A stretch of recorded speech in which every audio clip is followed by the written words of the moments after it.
Junior, Unyante de Acoso. Hey, 20 de Acoso, my name Kakra.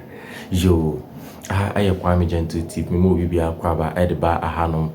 Ha amanyosem politics anye kano ha omani yedie ane adwene ho ha de oman eko anye hwe ne yensuso ye de adwenkyere ene de ensunim kakra aide asoso obia enti obia na so ha wonso adwenkyere a wono tim de comment section no se ne be ya yensuso ye bitimi akan bi yensuso nyina ya fa bi ne de atu ye ho efo ne ya hwese de oman ye yo enti ne nyina ye ha na de aba abeto epono so sisie ya me no kasai ana yenko TV ni enso enkyere ya adwen.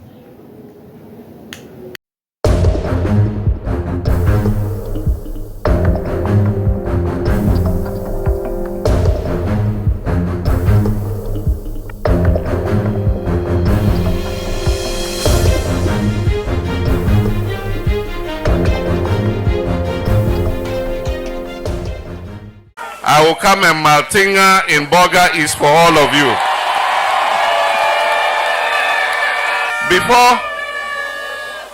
Before I address the main issues, I just want to say something. You see, apart from destroying our economy, apart from plunging Ghana into crisis, one of the things this government wants to do is to rewrite our history. And we shall not allow them to rewrite our history. Because the president said he does not accept that one person can be the founder of a nation. Yes, founding a nation, it takes many people, but there's always that critical one person whose sacrifice and efforts is what finally leads to the attainment of the objective that everybody is working for.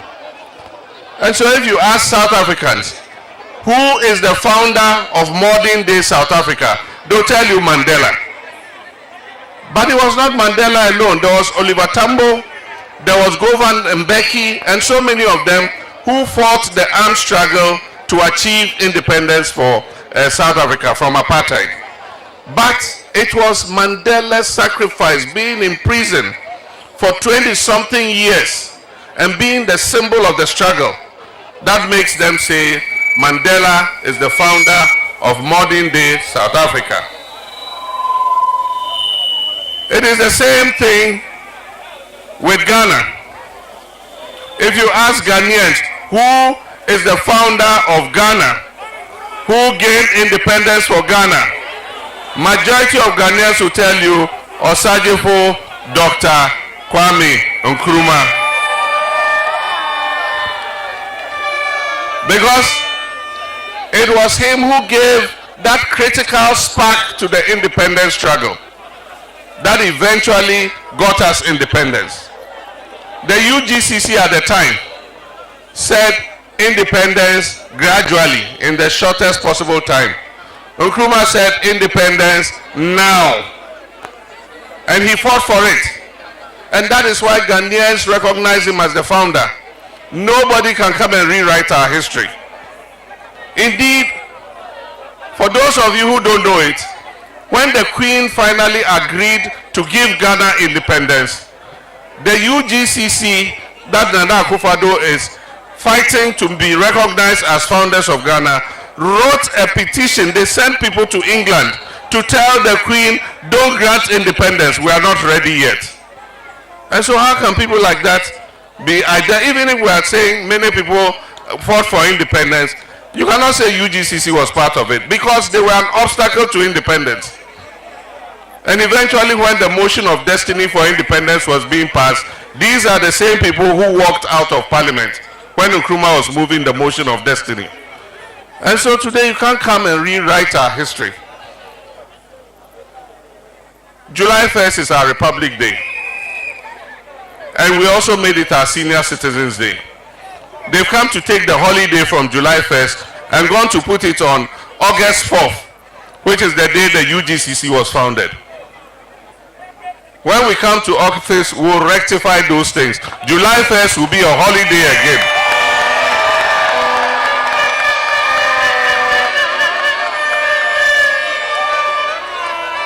If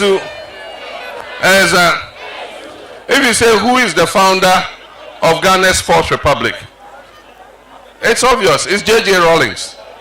Because it was he who led us from military rule back into constitutional rule that created the Fourth Republic in which we are.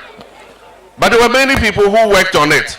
Justice D.F. Annan was head of National Commission for Democracy. They went round the country and solicited views about what form of government Ghanaians want.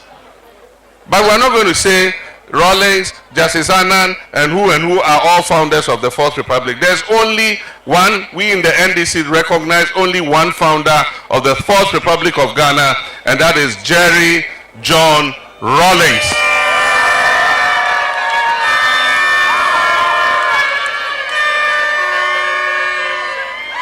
Nana Akuffo Addo is not right when he says there can't be only one founder. Yes, there can be one founder. But let's put that aside. Let's talk about ourselves. They don't like to hear what they said in the past. One of their communicators said when they hear a playback of the videos of what they said, they feel distressed. But we shan't stop reminding them of what they said. We shall continue to remind them. When they were saying they have the best economic management team, he says, economic management team, Honorable Osafo,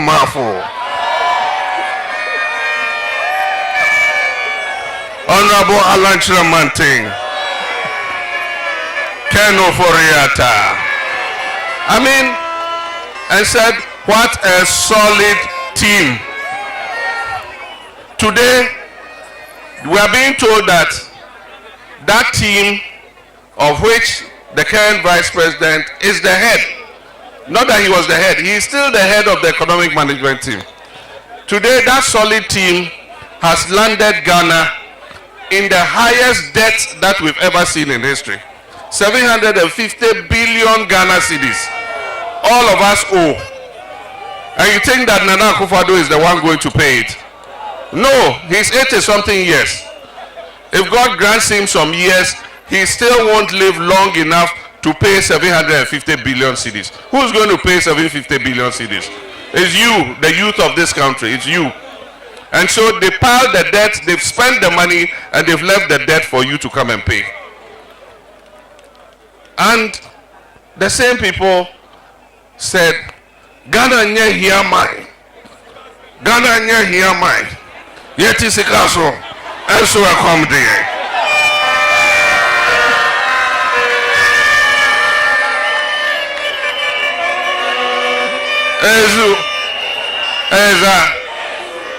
The same people who said yet is a castle, and so I come there.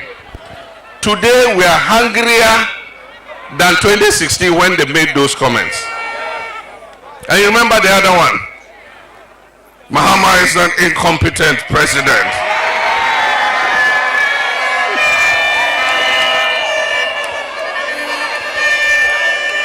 Incompetent.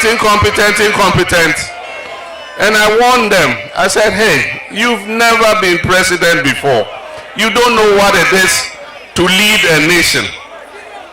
And so be careful what you say. Today, I'm sure they've learned their lesson. Because God, by His grace, gave the power to them. I said, NDC, go and sit aside and let them also handle the country. Today, unemployment, which used to be just above 8% under NDC, is almost 15% under this present administration. And that's why a lot of our young people are here today. They finish school, they have no work to do.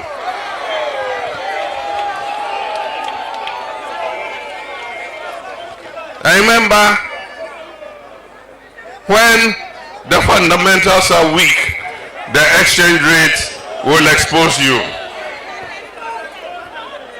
Today, the exchange rate has exposed you. At the time you were saying, when the fundamentals are weak, the exchange rate will expose you. The cedi was less than 4 cedis to $1.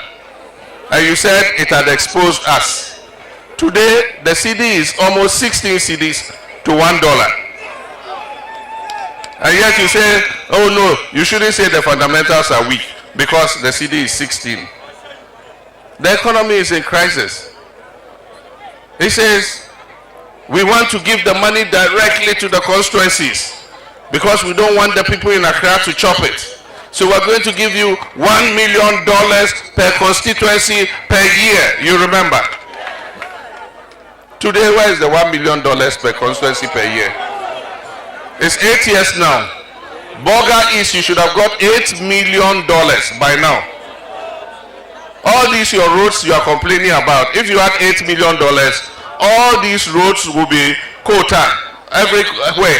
Even to the Chief's Palace, Gambigo Naba's house, there would have been quota there if we had $8 million in Bolga East. We're going to build one village, one dam. Every village will have a dam.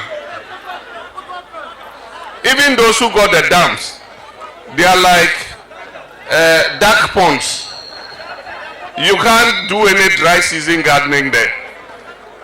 If 10 cows drink from that dam every day in the Hamatan dry season, within 2 months that water will be finished.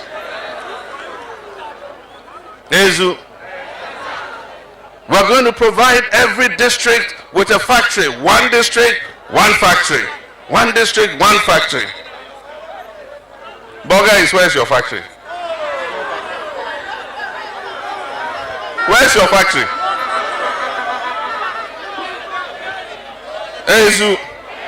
You see, every day we will remind them of what they said, because you cannot take the people for a ride. They did it and got away with it in 2016. And they're going to come and lie to you again. Now the new one is that we will come and give all of you smartphones and you pay 1 CD, 2 CDs, 1 CD, 2 CDs.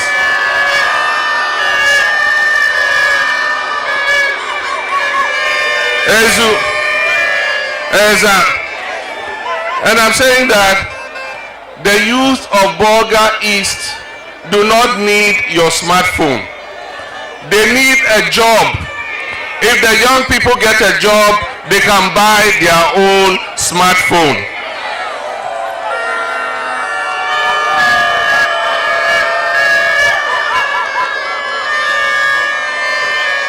If the young people get a job, they can buy their own smartphone. And that is why NDC's priority when we come to office in 2025 is about jobs, jobs, and jobs. And that is why we are advocating the 24-hour economy. When I was doing the building Ghana tour, I promised Gambigo Naba and all the chiefs here that one of our priorities when we come back will be to revive Kwame Nkrumah's Zwarungu meat factory.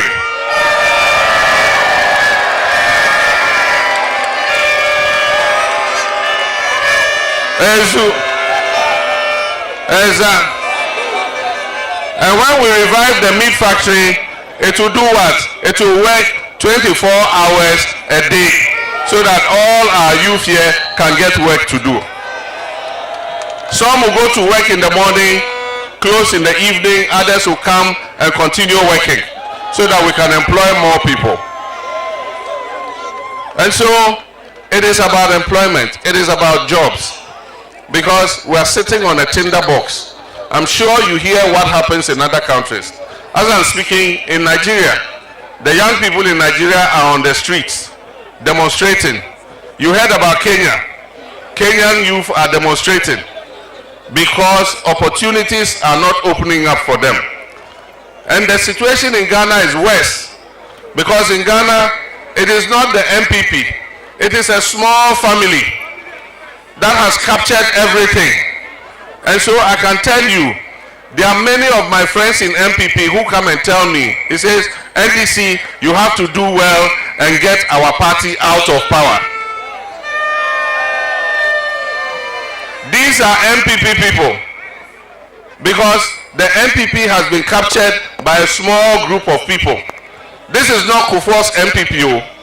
This is a different MPP that has been hijacked by some people. And so, the Democrats and others in MPP actually want their party to lose so that they can go back into opposition and go and reorganize. And so this election is not about NDC and MPP. It is about the people of Ghana versus MPP.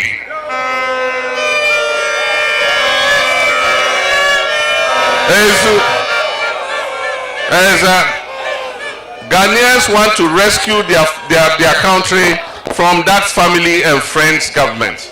Opportunities of this country must be open to every citizen, no matter your ethnicity, no matter your political affiliation, no matter your religious affiliation, because all of us are first and foremost Ghanaians. All the young people here, you deserve opportunity. We are going to stop that secret recruitment into the security services. They come and pick 1, 2, 3, 4 people and quietly go and put them there. No advertisement. When we come, we are going to come region by region and recruit so that all our young people also have the opportunity to join the security services.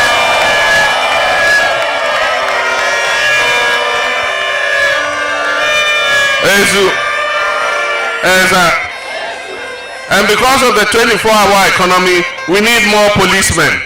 We need more soldiers. We need more customs officers. We need more immigration. We need more prisons. We need more fire service. Because if you must implement 24-hour economy, it must be done in an atmosphere of safety and security. Today, these policemen here, each one of them is in charge of almost 1,000 Ghanaians. Meanwhile, the UN says that the optimal number of police to population ratio should be 1 policeman to 450 citizens. We are more than double, almost 1,000 to 1 police officer. So it means that we need to recruit more than another 20,000 police officers, because currently our police service, there are only 30,000 of them. And so if we are doing recruitment, all of you must get an opportunity to be able to join the security services.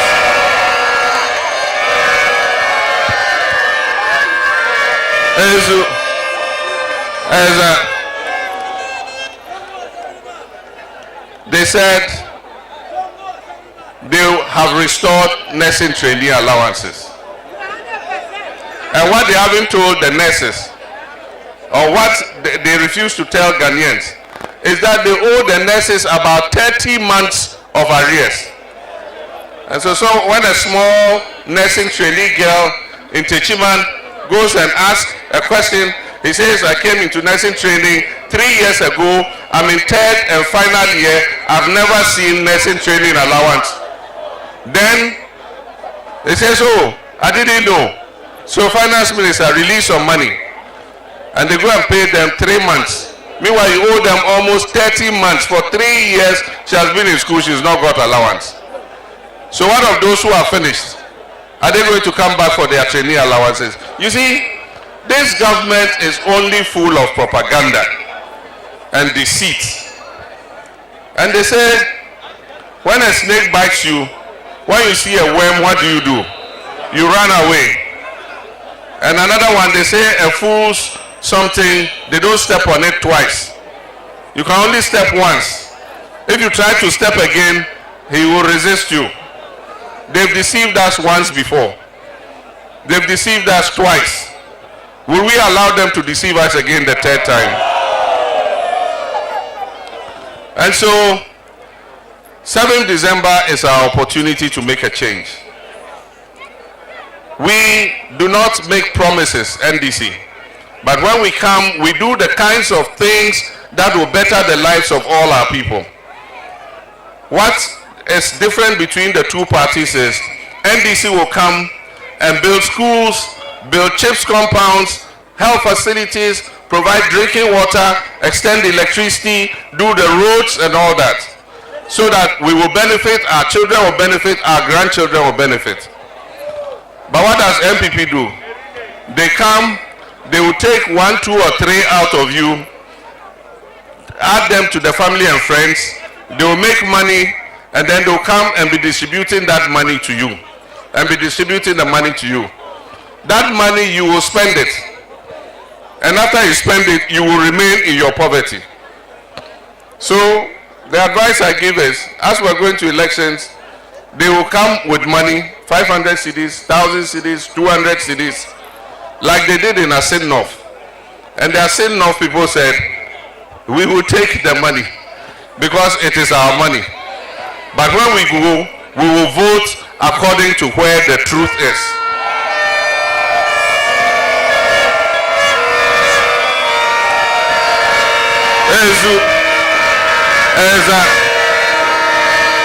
And that is why they lost the Asin North by-election. And so every Ghanaian must learn from the Asin North example. All of us must be Asin North people and must do the Asin North model. When they bring the money, take it, because they are returning your money to you. And when you take it, you chop it. But when you go into the booth, vote according to your conscience. There are things that we're introducing. I've explained it. Farmers Service Center. Boga East is going to have one center. You have all the tractors, all the planters, plows, harrows, fertilizer, seeds, weedicides, everything you need for farming.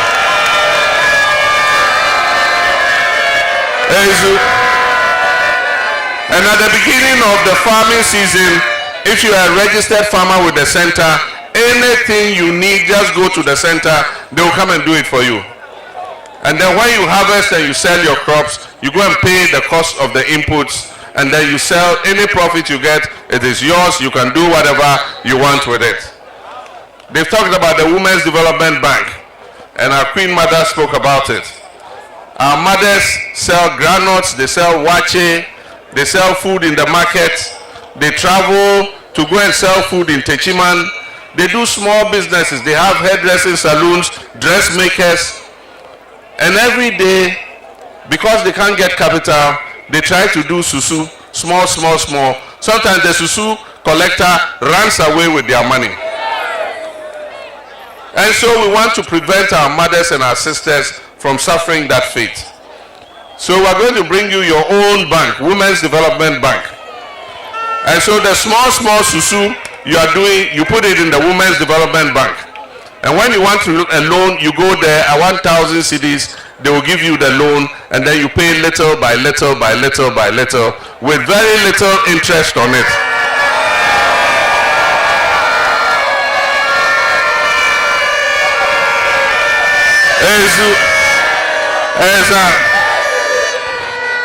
We know this is a mining area, and some of our young people are involved in mining. When we come, we're going to come and streamline the mining so that our young people, the community, can also benefit from the gold mining that is taking place. So when we come, those of you who are involved in gold mining will come and streamline things so that you can also benefit. We're also telling the big companies that are mining in our area that they should give priority to our youth in this area before they take anybody from anywhere else. If there's vacancy, they should come and recruit our young people, train them, and let them work in the gold mines instead of going somewhere else and going to bring people to come and work. So let me thank you all very much. The night is fast spent. Our candidate is Honorable Dominic Ayine. He